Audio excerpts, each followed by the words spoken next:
Now let us move on to current electricity 15.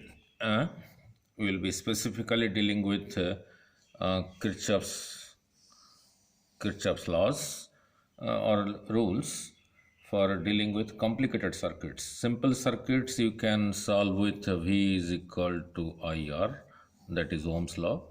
But to solve complicated circuits, to find the potential difference across a resistance, to find the current, etc., you need Kirchhoff's rules. There are two rules. So Kirchhoff's first rule is also called KCL, Kirchhoff's current. C means current, Kirchhoff's current law. Now look at this point. This point, various currents are some of the currents are arriving here, and some of the currents are going out from this point. This point is called a junction. According to this rule, the algebraic sum of all currents meeting at a junction, meeting at this junction in a closed electrical circuit. If this is part of a closed circuit, at this junction, the sum of the currents is 0. Closed electrical circuit is called a loop, or a mesh is always 0. Now, what is the sign convention? Currents moving towards the junction is taken as positive. Moving towards the junction is taken as positive. Moving away from the junction is taken as a negative. Moving towards the junction O is taken as positive. Moving away from the junction is taken as negative. That is the sign convention. So if you look at I1 is arriving, I1 is arriving here, then I2 is arriving, I1 is arriving, I2 is arriving, so I3 is arriving. So they are positive, I1 plus I2 plus I3. So they are all positive. Then I4, I5, I6, they are going away from the junction. I4, I5, I6, they are going away from the junction. So negative, negative, negative. And sum of them, sum of this, this, this, this, and this is equal to 0. That is sigma is equal to 0 at the junction O, sigma sum. Now, Kirchhoff's second rule, called the Kirchhoff's voltage law. Kirchhoff's voltage law. This is rather more important. In a closed loop, I will show in a diagram like this. I'll explain right now. In a closed loop of network, means a combination of resistances, capacitances, EMFs having a closed path, the algebraic sum of changes in the potential, change in the potential must be 0. That is, sum change in potential is equal to 0. Or you can express this in a different way. What it is? In a closed loop or mesh, the algebraic sum of the EMFs is equal to the algebraic sum of the product of the various resistances and the respective currents flowing through them. Means sum of EMF is equal to sum of the currents and the current passing through the resistance, and some other current passing through some other resistance, some other current passing through some other resistance, the sum of that. So sum of EMF is equal to sum of current into resistances. So now let us go to the explanation. So let E1 E2 the EMF of two cells. Here is E1, here is E2, and R1, R2, R3, R1, R2, R3, three resistances connected as shown. Now let this point is A, this is point is B, this is C, this is D, this point is E, this point is F. This is not EMF, this is the point. So there are junctions. So this is a junction, this is also a junction, right? So, or you can say this is also a junction, this is also a junction, this is also a junction, this is also a junction. Now look how to proceed. Let the current from here, from this cell is equal to I1, and from this is equal to I2.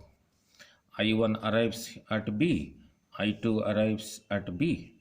So according to the first law, the current arriving at this junction is I1 plus I2. So the same current must leave. Then only the sum of the current here will be 0. I1 is arriving, I2 is arriving. So let this is equal to I3, that is equal to I1 plus I2. So I1 is arriving, I2 is arriving, so I1 plus I2, this is going out, minus I3 is equal to 0. That is the first law. Now how to solve it? Now this I3 which is nothing but I1 plus I2 arrives here. Now at this junction, if to this side it is I1, then only this will be I1, and to this side if it is I2, then only this will be I2. So here I1 and I2 separate like this, I1 to this side, I2 to this side. Now what you have to remember very carefully, look at each resistance. The direction of the side of the resistance from which the current is entering, mark it as positive. This I1 is entering R1 from this side, mark it as positive, and the other side negative. That's all. Similarly here for this, I2 is entering R2 from this side, so mark this side as positive and the other side as negative. Similarly here, I3 is entering R3 from this side, so mark this side as positive, this side is as negative. Then it will be very simple. Now in the closed path A, B, E, F, A, B, E, F, A, in this closed path I am applying the Kirchhoff's second law. You can start, we have to move around this closed path A, B, E, F, A. You can move this way, you can move this way, you can move this way, no problem. The answer will be same. In the closed path A, B, E, F, A, let us move this way. Let us start from here. You can start from anywhere. Let us start from here. So going from here to here, this side is negative, this side is positive. So I am going from a lower potential to a higher potential. So plus E1. Then here I am going from a positive potential to a negative potential. So there is a drop. So I3 into R3, but with a negative sign, minus I3 R3. Then here I1 is passing through this. So I1 into R1 is also a voltage. I arrive here. So minus I1 R1. Minus I1 R1 is equal to 0. So this E1 remains here. I take this to the right hand side. So it becomes I1 R1 plus I3 R3. Right. Now look at another closed path, that is B, C, D, E, B. B, C, D, E, B. This closed path.